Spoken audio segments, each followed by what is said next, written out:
Hello, my name is Declan Carlin and today we're talking about Enola Holmes, the new Netflix film about the younger sister of Sherlock Holmes. So, Enola Holmes, played by Millie Bobby Brown, finds herself alone on her 16th birthday. Her mother, played by Helen Bonham Carter, has disappeared. So Enola is on the case. Meanwhile, her brother Sherlock, played by Henry Cavill, is also trying to find their mother. And her other brother, Mycroft, played by Sam Claflin, is trying to get her into an all-ladies school for proper young girls. Also there's a young Viscount who's trying to leave his family's estate in search for a simpler life. What a cute little adventure. Yeah, this is a equal family film. I think the humour could have been better, but for its target audience, I think it'll do quite well. Which is not me, by the way.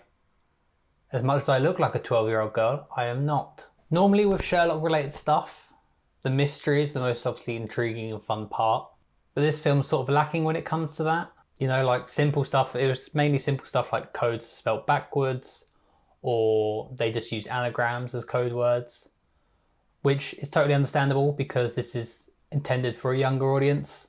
This film is much more about Enola and her character, trying to sort of break the status quo for women of the time. Millie Bobby Brown was enjoyable as Enola.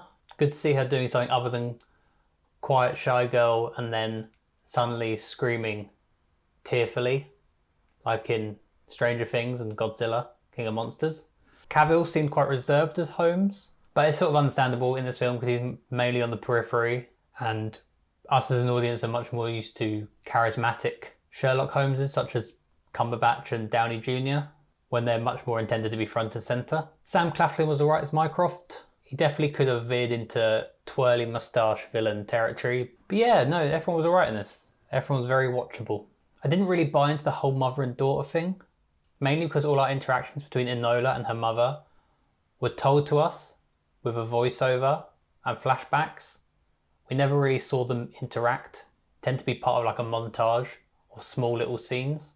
So having only really spent a brief time actually watching them together, when she goes missing it's a bit like, eh. But then I think it's just more of a plot device to get Enola out and about on her little adventure. Enola is often breaking the fourth wall in this, which helps the film because it makes it a very teen style film, which I think that's what they're going for. Like, imagine a sort of girl teen film in a Victorian setting.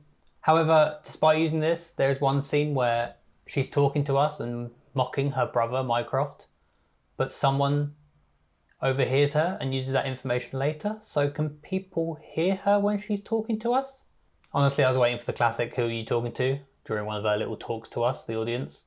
The production was good, solid all round, but the Viscount's haircut initially, when he's trying to disguise himself, looks way too modern. When he's sitting in the back of the cart, he looks like the 8th member of BTS.